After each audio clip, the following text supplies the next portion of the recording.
All right, you guys ready? Yeah. Yep. So, first class technique. We went through the basics of movements, how you actually roll through your feet. Again, bending and straightening the legs. The most important part is not bending, but the actual straightening action from toe to heel. So this action here, bending and straightening, is all about how you articulate and hinge through your components, right? So your knee basically is the hinge from your hip. Your knee creates the leg action. And then, of course, you have the toe or the heel from your ankle. So those are the three movements. We use this, all right? As you come through, you're bending, you're straightening, and then you're either using your heel or your toe to step. Yeah, so going forward in that position, we're bending the knee, we're stepping toe to heel or stepping heel toe.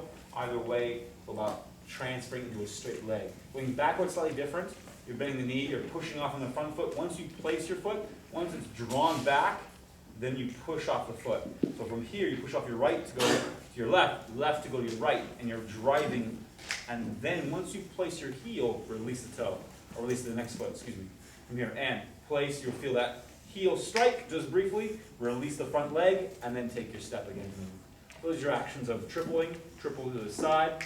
So the side can be in place, you cross in front, making sure that you really develop your leg action in that position, and then settle your weight.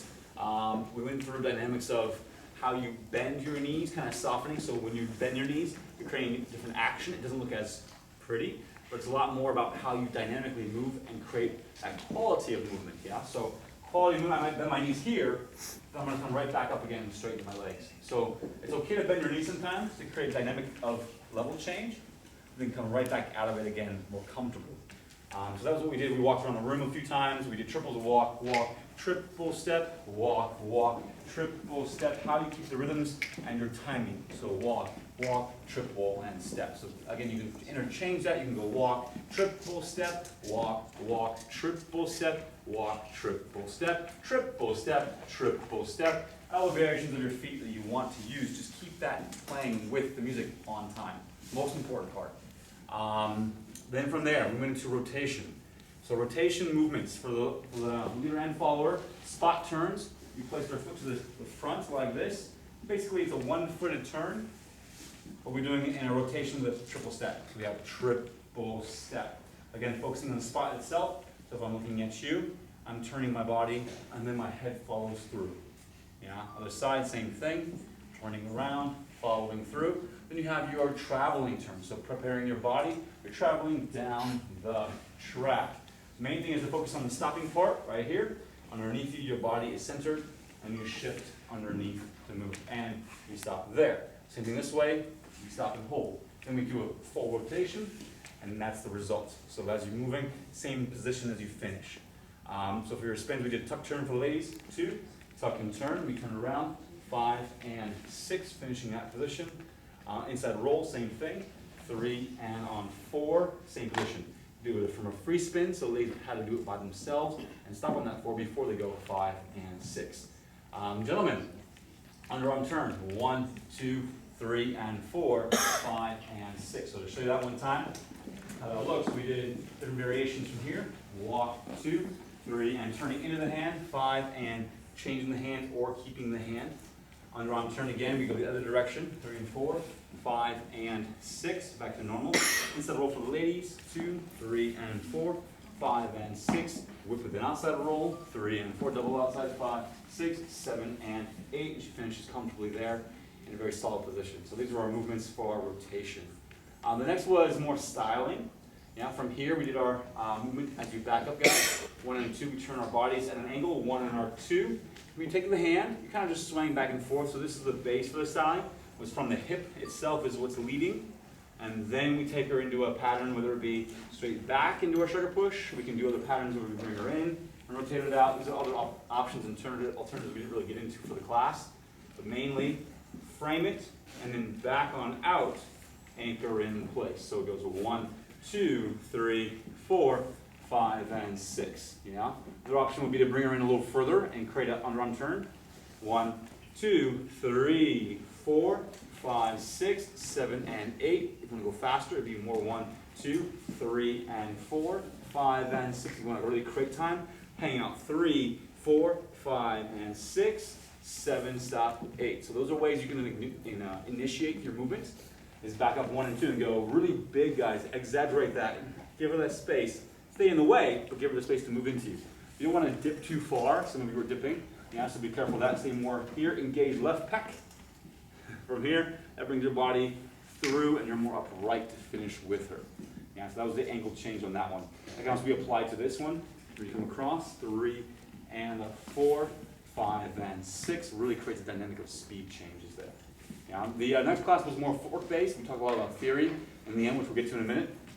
But for now, we'll talk about the triple step, going walk, walk, triple and step, triple and step. And we did the triple first with a walk, walk. So we went triple step, walk, walk, triple step. It's kind of like a skipping action, a moving action that gives you more speed. Baka, triple step, triple step. And actually can walk it out very differently. In that case, I actually changed my variation. She did something different here. So I went triple step, walk, walk, which still puts me on the correct time. You're just mixing the triples and the walks, that's all, in the structure of the sugar push or the whip. So 6 count patterns, walk, walk, triple, triple. Could be walk, triple, walk. Can't do that necessarily. So you go triple, triple, walk, walk. Right? Different actions, the way you mix and match those segments together, which is kind of cool. It's fun to do. Messes with you, that's for sure. You feel different connection, right, at times. So don't be afraid of that. From here, underarm turn. 1, 2, 3, and we did a sliding action to create more of a lateral movement. Kind of signify that we're slowing it down. 3, and we can slow it down here a little bit too. Ladies have standing options on the tuck turn. 3 and 4, 5, 6. Guys, I like to do that same one, but I do it with a slide. I might go with her slightly, kind of drag my foot as I collect. 1, 2, 3, and 4, 5. Cool. Sliding options for the ladies again. Guys, you can do the same thing on this side. Sliding options.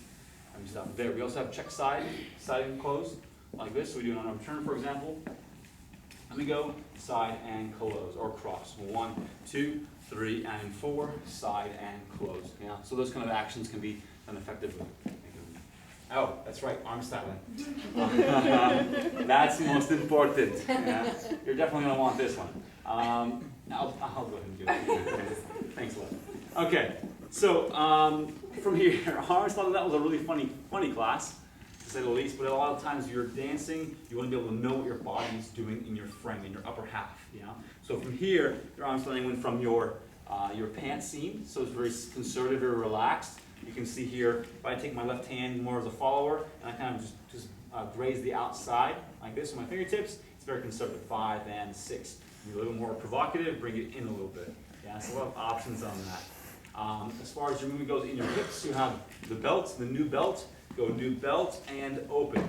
For the leaders, you can use your right hand. You don't have to go across your center. I would say from here, from the side, think gun hold. Think you're getting ready to draw, right? Or I think escort hold, yeah? From here, more relaxed, 3 and 4, 5 and 6. My arm is toned slightly. From here, I go across my belt. I don't want to go this way across the belt. I'm going to go 1, 2, more like that. And I'm going space, yeah?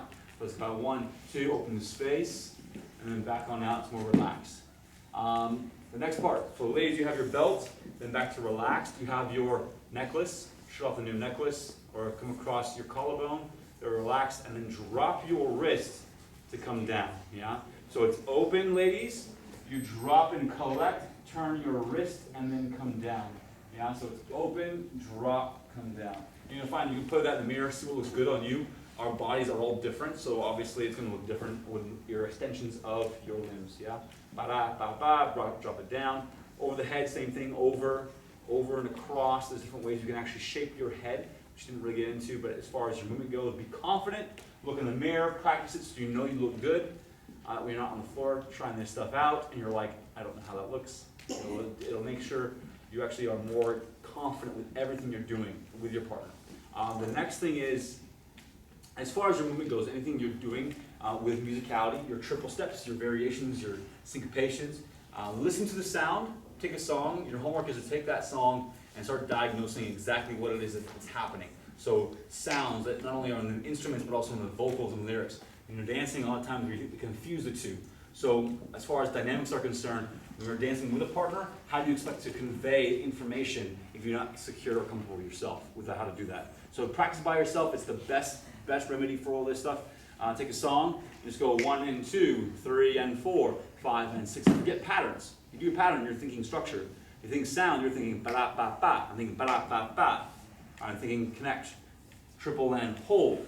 That sound might be tick, tick, like that slide in the sound. So you hear different vocals pull out. Really try to emphasize those and play with it. So basically you have your triples, different variations. We'll do it from this side so you all can see. We have side and collect, side and collect. We have forward checks, we have back checks, we have crossing checks, forward and crossing check, like this. These are all basic triple timing. You have side and cross, side and cross, which you saw. You also have your sweeping actions, sweep and cross, sweep and cross. If you do syncopation, you might have kickball change step, or you might have 1 and 2 and 3 and 4 and 5 and 6. You might have grapevines, 1 and 2, grapevine steps, double crosses, grapevine again. So play with these actions, turn them to the left, turn them to the right. Get a feel for what it is. Triple to your left, triple to the right, yeah? A lot of things that you do in your body will be reflected on how comfortable you are with your feet. Thank you guys very much. Wonderful job.